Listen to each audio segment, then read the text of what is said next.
What it do, flight crew, FTC. Flight team stand up.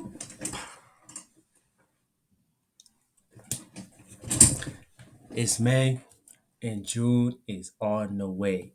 Today we got the criminal psychology profile of Ted Bundy by yours truly, B Rock. Let's get straight to it. On my mama, we lit. Okay, so the background. Screen. So the background, he was born in Vermont on November 24th, 1946. He was executed in Florida on January 24th of 1989. He was raised in Tacoma, Washington, and he was raised by his grandparents who believed his mother was his sister for years, which I find that pretty crazy. He was intelligent, charming, and he was also a law student. The jobs he had at the time, he was a crisis hotline volunteer, and he was a political campaigner. His acts of crime. So, from the years of 1974 to 1978, he went on a killing spree across multiple states, which are Washington, Oregon, Utah, Colorado, and Florida. He lured women by faking injuries or pretending to need help. His timeline from 1974, he started off in Washington, then proceeded on to 1975, where he got arrested in Utah, but he managed to escape twice. And then in 78, his final killing spree was at FSU, Florida State University. He killed at least 30 women and maybe more. And his MO was blunt force trauma, strangulation, and sexual assault. Crazy word. His victimology. So his victims would usually be young women, usually white, with long dark hair parted in the middle. Victims were low risk but targeted specifically based on appearance, and they were often lured from public spaces like parks and college campuses. His FBI serial killer profile. He matches with many common FBI traits. White male, about 20 to 30s. Very high intelligence, very smart person. His targets were specific, definitely very specific, and he was very manipulative and very organized.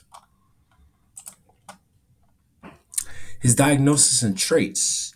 So his diagnosis, psychopath, extreme psychopath. His traits, he had a lack of empathy, no remorse for none of his killings. He was superficial with his charm.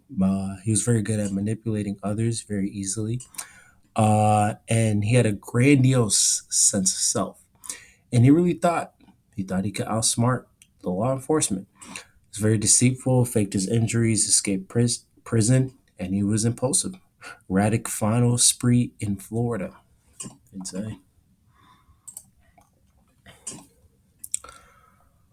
The why. The why. My why was based on the social learning theory. The social learning theory is learned manipulative behavior from early life experiences and environment. We see that Bundy had a troubled identity, feelings of rejection, and possible exposure to violence and pornography. The evidence that we see, his DNA was individual. It was matched evidence from murder scenes. The bite mark analysis was also individual.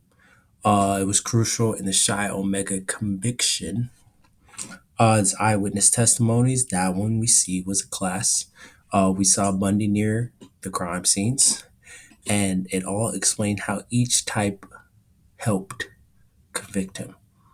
That's all the evidence. So the conviction and current status. He was arrested in 78. He was convicted of murder in 1979 and 1980. and he was executed by the electric chair in 1989, and he confessed to 30 murders before his death. Only 30, possibly more though. So this is the gallery we got over here. Top left, we see the victims. Right next to that, we see the bite marks. Right under those, we see a couple photos of him. One this side's the evidence. This side is him. Obviously, he already knows he's cooked. And then up here, we got the mugshot right next to me. The mugshot. Then down here, is his more evidence, more evidence, more evidence. Yeah, cooked entirely. Then we got my citations. Thank you for your time. Really appreciate it. On to the next.